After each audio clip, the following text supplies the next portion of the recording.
Hey everyone, one of the things people are discussing and talking about when it comes to the Nintendo Switch 2 are the game key cards. Personally, I don't like that sort of thing because I like physical copies with games on them.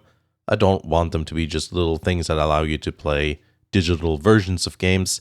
But my personal opinions aside, when it comes to that sort of thing, there are some very specific reasons why this is done, and here's the reasoning from Nintendo's perspective.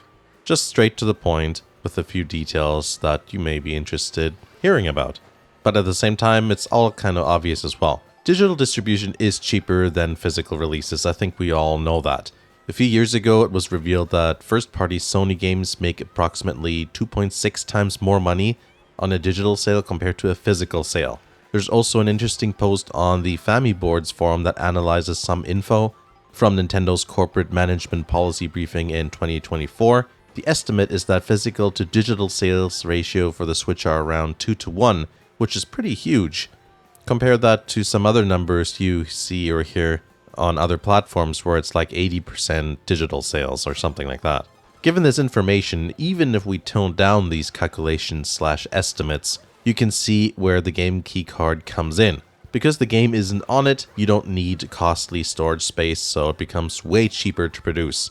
In other words, it's the cheapest way to preserve having a physical, tangible item. So that should mean in theory that Nintendo will make more of a profit from their physical sales. There's probably a lot of reasons why physical sales are so high with Nintendo products.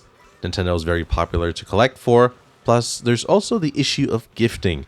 Parents and family members buying presents for kids would much rather gift an actual item rather than just a gift card or, those redemption code things that just have the picture of the game on them. Plus, you don't have any issues with selling games or buying used ones because the right to play the game travels with the game card. So as long as you're not like super into video games and things like that or like a collector, nothing really changes in terms of the usage. Since they make much more profit this way, or plan to anyway, means that even a loss of a certain percentage of customers is acceptable. And this game keycard stuff won't affect a lot of people because parents, for example, they'll just buy their kids the console and some games like they always do. In other words, they know that a large amount of people buying Nintendo consoles and games buy them for other people. So they themselves aren't the ones playing and are often unaware of these kind of topics.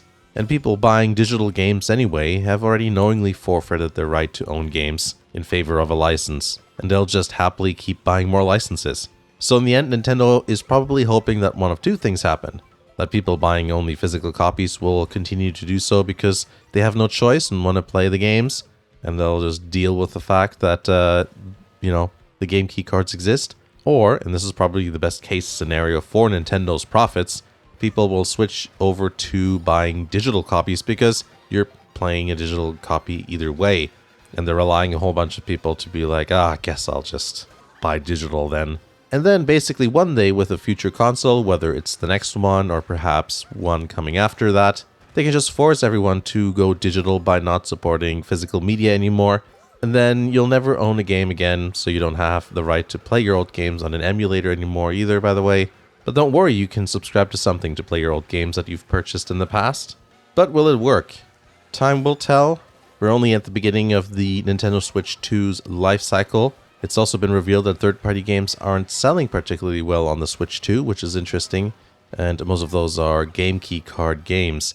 The best-selling third-party game, Cyberpunk 2077, is not a game key card game, so that is kind of interesting.